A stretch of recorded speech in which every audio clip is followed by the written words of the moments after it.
দীঘায় নাকি শুরু হচ্ছে বন্দে ভারত এক্সপ্রেস। তো আমরা ওই দিন শুনতে পেয়ে চলে যাই দীঘাতে। তো দীঘায় বন্দে ভারত এক্সপ্রেস না পাওয়ায় কিন্তু চলে যায় লোকাল ট্রেনে করে দীঘায়। লোকাল ট্রেনের প্রাইস কত হতে পারে টিকিটের, আর এছাড়াও কিন্তু ওদের লোকাল ট্রেনের খাবার দাবার কেমন, আর এছাড়া আইআরসিটিসির খাবার কেমন, সেটা কিন্তু সবকিছু খেয়ে টেস্ট বলবো তোমাদের। আর যদি ভালো না লাগে তাহলে কিন্তু কমপ্লেনও করবো অবশ্যই। এছাড়াও গিয়ে তোমাদেরকে দেখাবো যে দীঘায় যদি হোটেল না পাও তাহলে ওয়েটিং লাউঞ্জে গিয়ে কি করে অ্যাক্সেস করবে, আর লাগেজ ব্যাগ রাখতে কত কি নেয়। তো পুরো ভিডিওটা স্কিপ না করে ভিডিওর সাথে থাকো আর দেখতে থাকো। ভিডিওটা তোমাদের জন্য খুব ইম্পর্টেন্ট একটা ভিডিও হতে চলেছে। তো hey friends, hello family, welcome back to my channel. This is me Debjit Guha and welcome back to another video the blog. তো কেমন আছো তোমরা সবাই? আশা করি ভালো আছো।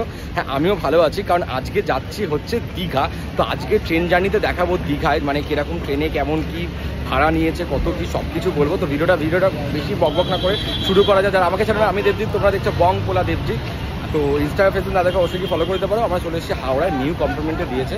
তো নতুন তোমার ইয়েতে যাই, তোমার ওখানে গিয়ে তোমার ভিডিওটা শুরু করি। হাওড়া স্টেশন, এই যে হাওড়া স্টেশন, এই হাওড়া স্টেশনে এবার ঢুকবো, ঠিক আছে। আর এর অপোজিটেই বলে দিই একটা বেশ দেখো বন্দে ভারত রেল রেস্টুরেন্ট একটা আছে, ওটা কিন্তু খুব ভালো। আর তোমার ওটাতে আসতে পারো, কারণ আমি এটা জাস্ট বললাম কারণ আমার মনে হলো। আর এটা হচ্ছে যে তোমার এখান থেকে তোমার ক্যাব ফ্যাব সব বুকিং হয়।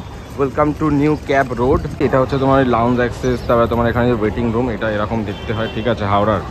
আর এই এক্সক্লুসিভ লাউঞ্জ তোমার লেখাই আছে, দেখো লাউঞ্জ অ্যাক্সেসে খাবার টাবার তোমার রুম টুম সব কিছু এইরকম দেখতে হয়। চলে এসেছি দেখো হাওড়া স্টেশন, এগুলো দিয়ে দিয়েছে দেখে নাও। বন্দে ভারত থেকে শুরু করে কোন স্টেশনে কোথায় আছে, কোন প্ল্যাটফর্মে, পুরো পাল্টে গেছে। তোমার 23 অবধি তোমার মানে বেশ বাইরে বাইরে ট্রেনগুলো দেয়, ঠিক আছে। ট্রেন নাম্বার 12,857, 6:45 ছাড়বে, তাম্রলিপ্ত এক্সপ্রেস, ঠিক আছে। সোজা দাঁড়িয়ে আছে। তো চলো, ট্রেন তাম্রলিপ্ত এক্সপ্রেস দীঘা, আর সামনেই দাঁড়িয়ে আছে বন্দে ভারত। এটা কিন্তু চলে যাবে তোমার দার্জিলিং, ঠিক আছে, মানে শিলিগুড়ি জাংশন যাবে বা তোমার নিউ জলপাইগুড়ি। তো চলো, আমাদের ট্রেন এসে গেছে। 6:42 আর 45-এ ছাড়বে, ঠিক আছে। তো চলো উঠে যাই। ফাইনালি আমাদের ট্রেনটা ছেড়ে দিচ্ছে, কিন্তু দেখো বাজে হচ্ছে 7:01 বাজে, ঠিক আছে, 7:01। টাইমিংটা হচ্ছে 6:45-এ। এই দিকেও জাস্ট লেট করেছে দীঘার ট্রেনটা, মানে কী বলবো আমি, ঠিক আছে। আর একটু পরিষ্কার পরিচ্ছন্ন রাখা উচিত আমার মনে হয় পার্সোনালি, কারণ অনেক নোংরা করে রেখে দিয়েছে। পাশে একটা আবার ট্রেন দাঁড়িয়ে আছে, এই যে ফার্স্ট কাম AC 2 টায়ার। সামনে তোমার পা রাখার জায়গা আছে এরকম, সামনে একটা বোতল রাখার জায়গা, এদিকে তোমার রয়েছে একটা এরকম সামনে বসে খাবার জায়গা। উপরটা ঠিক এরকম দেখতে। আর এখানে তোমার এরকম সুইচ রয়েছে, এখানে পাখা টাকা সব কিছু, চার্জিং পয়েন্ট রয়েছে। আর ট্রেনটা ঠিক এইরকম দেখতে। তোমার স্যান্ডউইচ নিয়েছি, মানে ভেজ 40, চিকেন 50, এটা চিকেন স্যান্ডউইচ। এটা খেয়ে আর টেস্ট করে বলতে হবে। পুরো চিজ ভর্তি, সিরিয়াসলি ভালো খেতে, অনেক ভালো খেতে। 50 টাকা অ্যাফোর্ডেবল। 86, 82, 79, মানে 85-এর মধ্যে আর কি আপ অ্যান্ড ডাউন আছে। এতটা জোরে যাচ্ছে ট্রেনটা। আমরা ট্রেনে উঠে গেছি, ঠিক আছে। তোমার দেখলে ট্রেন ছেড়ে দিয়েছে। এটা কিন্তু উলুবেড়িয়া, সাঁতরাগাছি সব জায়গা দিয়ে কিন্তু ছেড়ে দিয়েছে। আর এই সুরপুরা বসে আছে এখানে। তো এবার আমরা এখান থেকে যাব হচ্ছে তোমার, এটা এখন ছেড়ে দিয়েছে উলুবেড়িয়া। তো এবার দেখবো তোমার কোথায় মানে কতটা দূর যায়, ঠিক আছে, মানে কটার মধ্যে সেটা পৌঁছায়। ট্রেন কিন্তু ছেড়ে দিয়েছে, তোমার ট্রেন কিন্তু এখন যাচ্ছে। এটা সাঁতরাগাছি ছাড়লো, এবার কিন্তু তোমার উলুবেড়িয়ায় ঢুকবে এটা তোমার সাঁতরাগাছি ছেড়ে। তো দেখো এবার যাচ্ছে ট্রেনটা, বেশ ভালোই গতি নিয়েছে, একদম বেশ ভালোই যাচ্ছে। 8:49, মানে প্রায় আধা ঘন্টা ট্রেনটা কিন্তু আমাদের অলরেডি লেট। আর এরকম তো করে না, যাই না তেমন এক্সপ্রেস, মানে এটা এরকম কেন করছে সচরাচর হয় না, মানে যেহেতু মেবি সিগন্যাল পাচ্ছে না বা কিছু, যাই হোক, ঠিক আছে। তো এটা তো যাচ্ছে উলুবেড়িয়ার দিকে। তো দেখি উলুবেড়িয়া এখন কোথায় মানে ঠিকঠাক কখন বাজে হচ্ছে কিন্তু আর 5 মিনিট বাকি এখনো, কিন্তু মানে 8টা বাজবে, মানে 7:54 বাজে। তো দেখি উলুবেড়িয়া এখন কখন ঢোকায়। তো এখন এরকম তোমার স্পিডে যাচ্ছে 118, 116, এই স্পিডটা মেনটেন করছে। তো এটা তোমার উলুবেড়িয়ার দিকে দাঁড়িয়েছে, ঠিক আছে, এই যে উলুবেড়িয়া দাঁড়িয়েছে। এখন টাইম কিন্তু হচ্ছে 8:04। আর উলুবেড়িয়াতে ঢোকার কথা কিন্তু তোমার ওই 7:24 এরকম, মানে আধা ঘন্টা প্রায় লেট, ঠিক আছে। এই যে উলুবেড়িয়ায় অপোজিটে একটা ট্রেন দাঁড়িয়ে আছে। আর মেছেদার সামনে চলে এসেছি। তো এখানে এখন তোমার ট্রেনটা পৌঁছেছে, এখনো আধা ঘন্টার মতন লেট আছে। এটা ভালো। তারাপীঠের ট্রেন জার্নিতে দেখেছিলাম, ওখানে যে দইগুলো ওঠে ভাড়ে, ভালো না, এগুলো রেডিমেড তোমার এখানে পাওয়া যায়, কাপে করে নিয়ে চলে আসে, বেশ ভালো খেতে মিষ্টি দইটা। তো এখানে আমাদের টিটি এসছে, উনি চেক করতে, ঠিক আছে। এবার এখানে তোমার ট্রেনটা আবার ছাড়লো এখানে। তো এখানে আলুর চপ নিয়েছি, ঠিক আছে। আলুর পুর বেশ ভালোই আছে আর বেশ ক্রাঞ্চি করকরে দেখেই লাগছে, ভালো বানিয়েছে। 10 টাকা নিয়েছে আলুর চপটা, ভালো বানিয়েছে। ঠিক আছে, 10 টাকায় ঠিক আছে। তো এরকম গ্রামের পরিবেশ দেখো, বেশ ভালো লাগছে। গ্রামের পরিবেশ বেশ ভালোই লাগছে একদম। কলা বন একদম মানে বেশ অন্যরকম লাগছে সত্যি কথা বলতে। আর গ্রামের হাওয়া মনোরম দৃশ্য দেখতে হেভি লাগে। এই ট্রেনে এটাই তো মজা, ট্রেনের সাথে বাসের কোনো তুলনা হবে না, ঠিক আছে। বেশ ভালোই যাচ্ছি আর বেশ পরিবেশটা দেখতে এইরকম লাগছে, ভালো লাগছে। তো চলো দেখতে দেখতে গ্রামের পরিবেশ এবার চলে যাবো তমলুকে। তো তমলুকে কখন ঢোকায় তো দেখি, ঠিক আছে। তো চলো ভিডিও চায় থাকো, দেখতে থাকো। স্টেশনটা দাঁড়াবে না, নারায়ণ পাকুড়িয়া মুরাইল, নাম হচ্ছে নারায়ণ পাকুড়িয়া মুরাইল। এই স্টেশনে কিন্তু দাঁড়ালো না, দেখি কোন স্টেশনে দাঁড়ায়, নেক্সট স্টেশনেই দাঁড়াবে। এটা দেখতে কিন্তু হেভি লাগছে এক কথায়, ঠিক আছে। তোমাকে দেখাই, এই জায়গাটা দেখো কি পুরো দুর্দান্ত লাগছে, সিরিয়াসলি বেশ ভালো লাগছে কিন্তু। আর এই ফার্স্ট টাইম আমার লাইফে যে এরকম ভাবে ভিডিও বানাচ্ছি। তো এটা নেক্সট স্টেশনটা তমলুক, এটা দাঁড়াবে কিনা জানি না, দেখা যাক। ভিডিও সাথে থাকা, দেখতে থাকো।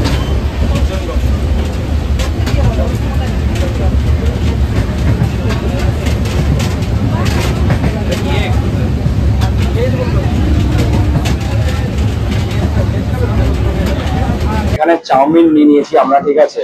তো এখানে চাউমিনটা দেখতেই পাচ্ছ, বেশ এরকম ফয়েলে দিয়েছে। দেখা যাক এটা খেয়ে কেমন। ট্রেনের চাউমিন আর কত ভালো হবে। চাউমিনটা নিয়েছে ভেজ, 50 টাকা।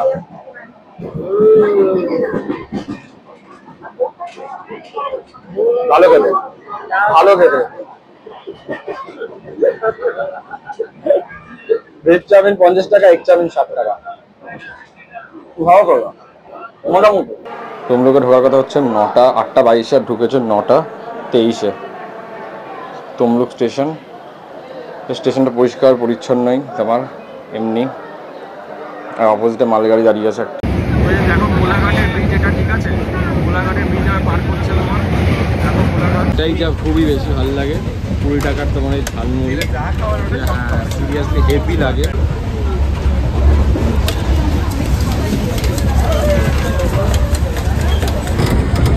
ট্রেনটা কিন্তু প্রায় তোমার 98 চলছে, ঠিক আছে। ট্রেনটা সময় আমাদের দীঘা পৌঁছে যাওয়ার কথা ছিল, ঠিক আছে। মানে 10টা 5-এ, 10টা 6 বাজে এখন কাঁথিতে। মানে ঢোকানো করে 9টা 18-তে, ঢোকাচ্ছে 10টা 10-এ ঢোকাবে এটা কাঁথিতে। চলো দেখি কাঁথিতে এবার কটায় ঢোকায়, যে লেখাটা দেখাচ্ছে সেটা ঠিক কিনা দেখি। সব থেকে ট্রেনের সত্যি বলছি ভালো লাগে, ঠিক আছে। মানে বয়েল ডিম, এটা কিন্তু সব থেকে বেশি ভালো লাগে, এটাই নিচ্ছি আমরা।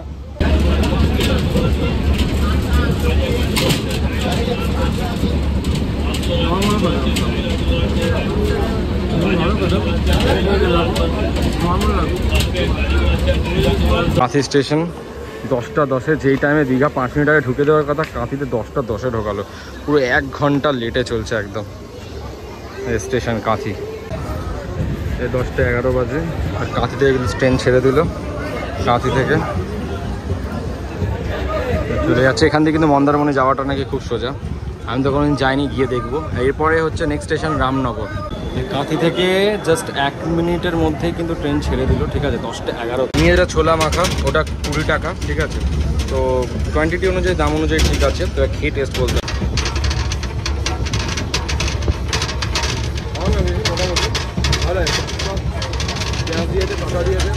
ভালো লাগে। চলে এসছে রামনগর স্টেশন। এটা হচ্ছে অ্যাকচুয়ালি দীঘার লাস্ট স্টেশনটি, মানে দীঘার লাস্ট স্টপেজ বলতে পারো এটা, রামনগর স্টেশনটা। তো এখানে দেখো তোমার এবার জাস্ট ট্রেনটা ছেড়ে দিলে 1 মিনিটও দাঁড়ায়নি। এটা তোমার লাস্ট একদম স্টেশন, এরপরে দীঘা ঢুকবে। সিগন্যাল পেয়ে গেছে, চলে যাচ্ছে। এটা 10টার মধ্যে ঢোকার কথা, বাট এখন বাজে হচ্ছে 10টা 30, আধা ঘন্টা। আর একটু স্পিডে চলে গেছে যা হোক ট্রেনটা। মন্দারমণি এছাড়াও এমনি যেতে ইচ্ছুক অবশ্যই এটাতেও নামতে পারো, এখান থেকে মন্দারমণি কাছেই। অ্যাকচুয়ালি মানে সবাই মন্দারমণি যাবে না, নেমেও গেছে দেখো সবাই, ঠিক আছে। আর এরপরে আর একটা জাস্ট আছে, ওটা টিকরা নাকি, ওটাতে দাঁড়ায় না, ওটাতে দাঁড়াবে না। দীঘায় লাস্ট অফিস, মানে এরপর পরে একদম দীঘা যাবে। 10:34 বাজে, রামনগর স্টেশন বেরিয়ে চলে গেলে। বা দেখবো দীঘায় কতক্ষণে ঢোকায়। মন্দির দেখা যাচ্ছে মনে হয়, বলছি তো কোথায় যাই না, দেখা যাচ্ছে মন্দির। দীঘা ঢুকে গেছে। So finally Digha finally Digha 10:50 ঢুকিয়েছে, 10:05 থেকে। ঠিক আছে, আসছে যা দেখতে পাচ্ছ জগন্নাথ মন্দির তৈরি হচ্ছে। ঠিক আছে, এইটার তো মন্দিরে আলাদা ব্লগ আসবে, বাঙালি 12 মাসে 13 পার্বণ ব্লগে। সেটার জন্য ততক্ষণের জন্য ওই চ্যানেলটা সাবস্ক্রাইব করে দিও। চলো দীঘা স্টেশন এটাই। ঠিক আছে, এই স্টেশনটা এইরকমটা দেখতে। সবাই তো জানি দীঘা বেসিক্যালি বেশিরভাগ মানুষেরই প্রিয় জায়গা বলতে পারো, আর ভীষণ কমন জায়গা। ঠিক আছে, স্টেশন আর লেখা আছে দেখো ওয়ে টু লাউঞ্জ। স্টেশনের পাশ থেকে এই গেটটাতে ঢুকে গেলে পেয়ে যাবে লাউঞ্জ তোমার। ঠিক আছে, ওয়েটিং লাউঞ্জ আছে। ঠিক আছে, এই ব্যাগগুলো কিন্তু মানে 15 টাকা লাগবে, আর মানুষ থাকলে পার ঘন্টা 30 টাকা। এরকম দেখো এসি লাউঞ্জ, বাট এখন ওদের কারেন্ট নেই উনি বললো। এটা এসি লাউঞ্জ। লাগেজ রেখে দিয়েছি। ঠিক আছে, লাগেজ তোমরা এখানে রাখতে পারবে। তোমাদের বললাম পার হেড 15 টাকা লাগেজ, আর যদি তোমরা থাকো তাহলে পার পার্সন 30 টাকা পার ঘন্টা। ঠিক আছে, তো আপাতত এখানে এটা হচ্ছে দীঘার লাউঞ্জ, আর এখান থেকে কিছু অবশ্যই আইসক্রিম বিস্কুট খেতে পারো। ইঞ্জিনটা এক্সচেঞ্জ করবে। ঠিক আছে, এটা এখানে আসবে। আবার এটা যেহেতু যাবে রামনগর এক্সপ্রেস তোমার হাওড়াতে 10টার সময়, শুধু ইঞ্জিনটা চলে আসছে এই লাইনটা দিয়ে। এই লাইনটা গিয়ে আবার এই লাইনটা দিয়ে চলে আসবে। এই লাইনটা দিয়ে গেল, ওই লাইনটা দিয়ে আসবে। নামলাম, দেখলে আমাদের জার্নিটা দেখলে আমাদের অবস্থা ভীষণই খারাপ। আর তার থেকে বড় কথা হচ্ছে ট্রেনটা সত্যি অনেকটা লেট করে কিন্তু ঢুকেছে, মানে বিশাল লেট করে ঢুকেছে। এত লেট সচরাচর করে না, জানি না কেন এতটা লেট করেছে। যাই হোক, এই ট্রেনে আমার একটাই ভালো লেগেছে, আইআরসিটিসির খাবারগুলো কিন্তু খুবই ভালো লেগেছে। সিটগুলো একদম বেকার ছিল। আর নিলে তোমরা এসি নিতে পারো, কিন্তু কারণ এই গরমে পারবে না আসতে, প্রচুর প্রবলেম হবে। তো ভিডিওটা এখানেই শেষ করছি। ভালো লাগলে অবশ্যই লাইক, কমেন্ট, শেয়ার, সাবস্ক্রাইব। দেখা হবে অন্য কোনো ভিডিওতে। এবার নেক্সট আসতে চলেছে দীঘার হোটেলের ব্লগে। ততক্ষণ টাটা।